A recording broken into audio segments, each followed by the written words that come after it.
Welcome to Politics Unplugged. I'm Ann Trujillo. A lot of twists and turns this week in the Denver mayor's race. Mayor Michael Hancock faces a runoff next month with Jamie Giellis. Neither candidate received more than 50% of the vote in this month's election, so this will be the first time since 1995 that an incumbent Denver mayor has faced a runoff in a bid to be reelected. Now, both candidates are getting some heavy-hitting support from former mayors and former candidates for the job. I know I'm going to campaign for Michael. I know Wilma's going to campaign for Michael. And all the rest of the members of our family are going to campaign for Michael. And we have a big family. Even though we were long shot, an experience and a knowledge of the city that was very helpful once we got into room 350. I asked you, the general public, when you analyze who you're going to support, are you going to support the person that has governed for 8 years and the person that manages 11,000 employees? Is he perfect? No. But the more decisions you make, you're liable to make mistakes along the way. That's human. But he's never ran away from his record. So I'm looking forward to this challenge. I know where people voted last time, but what we found in the history of Denver, where they ultimately voted in that general election, oftentimes is different where they end up. And I think once they look at where Denver is today and where we're going, they'll ultimately fall back on the more experienced candidate who knows this city, who has helped build this city in partnership with them, and has positioned this city as the best city in America to live, to build a future, and to raise their family. I think there's a record of long shots who really had a long record of experience and in most cases a real management experience.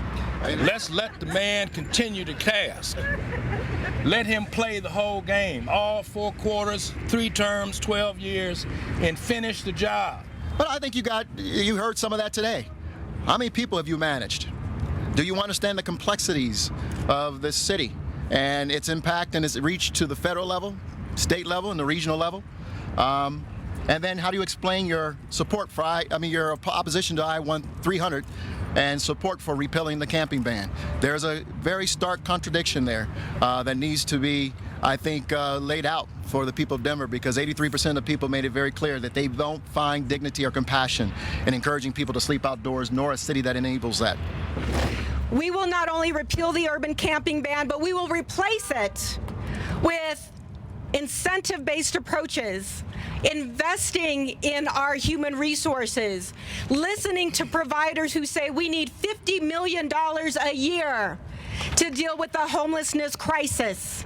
It's not good enough anymore to just tell people to move on. And they're going to come after us on experience.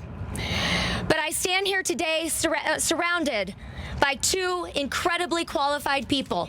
I come at this job with 16 years of experience working with local governments, working with community, working in urban planning and urban growth issues.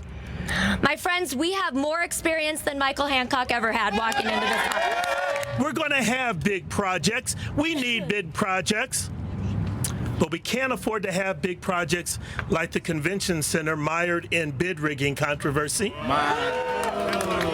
We can't afford to have big projects like DIA mired in an FBI investigation and a bunch of other mess. And if you want a different result in how these projects are done, you need a different force to drive the engine. All right. And that's Jamie. So we have a big fight ahead. But we have an opportunity to redefine us and what makes us great. With the people, con la gente. Yeah. There is no doubt that now is the time for bold, collaborative leadership. We are all ready for a city that believes in the power of her people. We are all ready for change. All together now, let's go forward and take back our city. Yeah. Thank you. Now, it will take a lot more than just support from others to win this race. It will take money, effort, and it will take earning the trust of voters. Contact 7 investigator Tony Kowaleski and I sat down a little earlier to discuss how all of these issues will play out in this race. Tony, after seeing both candidates out there, we're talking 2 very different types of candidates, 2 very different campaigns here. Well, two different candidates, two campaigns, and the gloves came off this week. What a fascinating week for this race on so many different fronts. You heard of that news briefing that happened on Tuesday, both sides going back and forth. First, the mayor coming out, and you probably noticed in those comments, didn't have anybody behind him. And then you saw the Giellis camp about an hour later on the steps of City Hall with 100, 150 people out there sending that message. A lot of energy there. The mayor bringing out really political heavyweights with the former governor, the former mayor. And one of the interesting messages that I heard, Ann, was from former Mayor Webb talking about the fact that Denver generally in primaries votes for names, and when it gets to the general, it comes down to issues. And you've seen just this week the issues starting to come out right now, the camping ban and her position on that, and the mayor trying to really codify that issue and saying, hey, she's supporting something that more than 80% of the voters in Denver said they didn't want. So that's going to be a big push on his part. They also, the mayor's camp, saying that there's a difference in leadership. And you saw that coming out later in the week, just an hour later, with what happened in that NAACP flap that I think is going to become a big deal. Sure, and we'll talk about that in a moment. But when you look at the numbers, the voters, there was a significant number that did not vote for Mayor Hancock. Well, and that message, when the week started, a lot of insiders I talked to clearly said that she was the strong favorite. Because you look at the numbers. In that primary, Mayor Hancock, 8 years of experience, spent $2 million to get 39% of the vote. 61% of the voters voted against him. So many were deeply concerned, and you could feel that from the Hancock camp, that there were concerns. And then everything kind of blew up as the week developed. Yeah, it'll be interesting to see how strategy changes now with, 2 weeks to go. Okay, so we saw some big endorsements, really on both sides, but it seemed like Giellis may have had some momentum. However, then she ran into the issue with not being able to name what the NAACP stood for. Listen. This has been a question, right? We see this question 5 times today. Why does Jamie not know what the NAACP is and stands for? Well, put it to rest. Yeah, put it to rest. Tell them here that I don't know where this came from. I don't know what debate this was. Clear it. Do you know about the NAACP? Just clear it up for the people that you know about the NAACP. Absolutely. Okay. What is his name? National African American. No. You're gonna test me on this? Yeah. Yeah. It's important because it's our people, and we want to know if you're connected to the people. And I know the NAACP. Okay, so we reached out to Giellis, who told us in part, when asked what the acronym stood for, I momentarily struggled to recall. Moments after the show, while collecting my thoughts, it came to me. I told the hosts what it stood for and apologized for my momentary lapse. So, how big of a problem is this a problem for the Giellis campaign? Well, Tuesday at that news briefing, everybody thought she was the clear favorite and the mayor was going to have some difficulty. That started rolling out, and now this race is completely wide open from everybody I'm talking to right now, and it brings everything back into play. I think the mayor's position now is, what do you do with this? The ballots go out tomorrow. They're mailed out tomorrow. Tuesday is 2 weeks from Election Day. So these last 14, 15 days are going to be critical.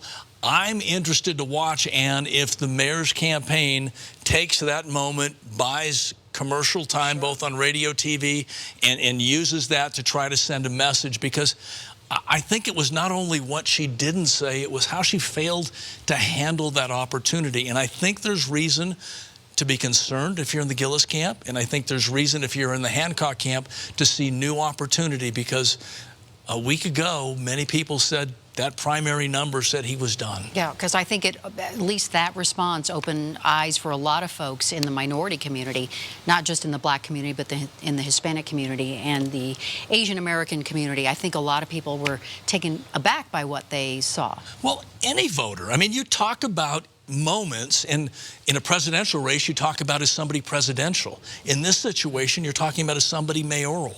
She not only failed to properly answer the question, she didn't handle the question well, and she wasn't able to recover. So it raises questions, because remember, the Hancock campaign has said she does not have the experience to lead this city. And he's obviously had issues. Even former Mayor Webb talked about it, that, you know, he's made mistakes.